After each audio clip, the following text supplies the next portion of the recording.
I never thought a fresh start would come with so much chaos.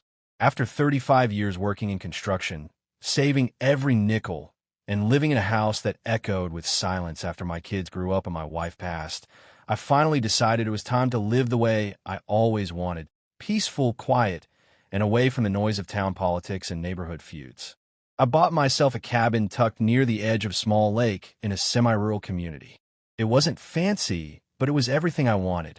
Pine trees swayed in the breeze. The water glistened under the sunlight, and I could finally hear myself think.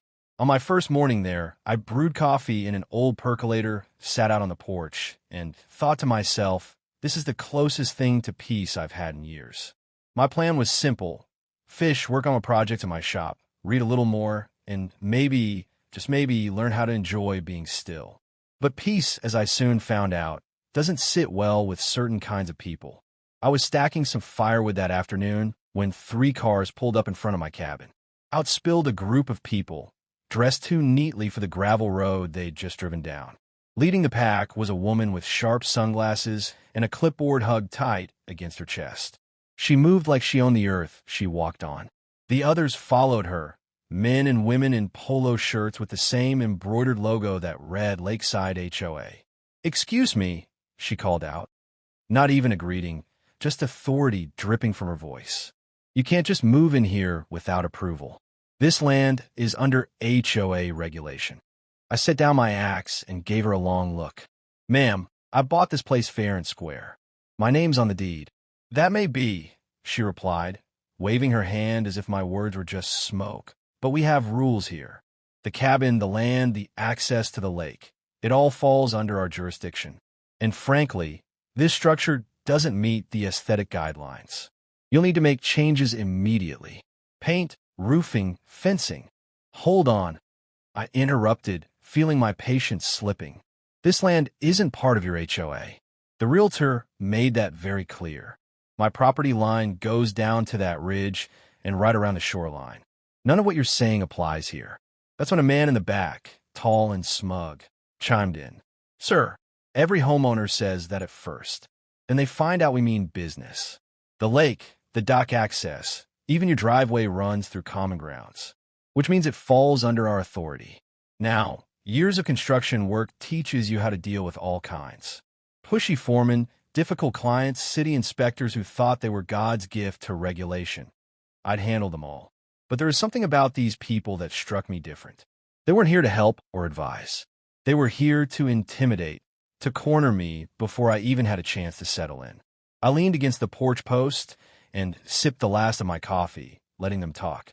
They rattled off rules about lawn height, exterior color codes, fees for dock use, and fines for noncompliance. I listened until they finally paused, waiting for me to cave or argue. Instead, I smiled. "That's all real interesting, but I think you folks are missing something." The woman with the clipboard squinted. "And what's that?" "You're talking to your landlord." Her mouth opened, then shut. The group looked around at each other, confusion sweeping over their neat little faces. I pulled a folded set of documents from my jacket, because unlike most people, I like to be prepared when I'm dealing with folks who throw rules around like weapons. "This here cabin, the land it sits on, the shoreline access, all of it's been outside your HOA for years. In fact, the parcels that make up half this side of the lake, including your so-called common grounds, were bundled in a tax auction last winter. Guess who bought them?" The tall man took the papers, his face draining of color as he scanned the signatures and county stamps. "That's right," I said calmly. "You're standing on land I own, which means your HOA doesn't have the leg to stand on that you think it does. As of now, I'm not just your neighbor. I'm your landlord." The silence that followed was something I'll never forget. These are people who had built their entire sense of power on controlling others. They lived off intimidation, fines, and fear. And here they were, on the wrong side of the property line, realizing the ground beneath their shoes wasn't theirs anymore. The clipboard woman tried to recover, straightening her back. "There must be some mistake." "No mistake," I said, my voice steady. "And here's what's going to happen. You're going to leave my property. You're going to stop harassing me. And if you want to keep using that dock or those picnic grounds you've been parading as community property, you'll need to come talk to me about a lease agreement." Otherwise, you'll be trespassing. Their eyes widened like kids caught with their hands in the cookie jar. Some muttered under their breath, others stared at the ground, and slowly, one by one, they started to shuffle back to their cars. I stood there, arms crossed, until the last engine turned over and they drove off. Only then did I let out the laugh I'd been holding back. Not out of meanness, but out of the sheer absurdity of it all. I'd moved out here to escape nonsense, and the nonsense had come storming right to my porch.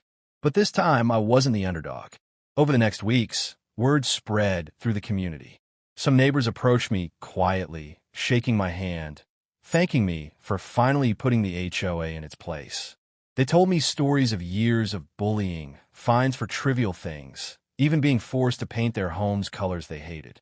Others, the more stubborn types, tried to avoid me altogether. I didn't seek revenge, and I didn't lord it over anyone. I just set boundaries.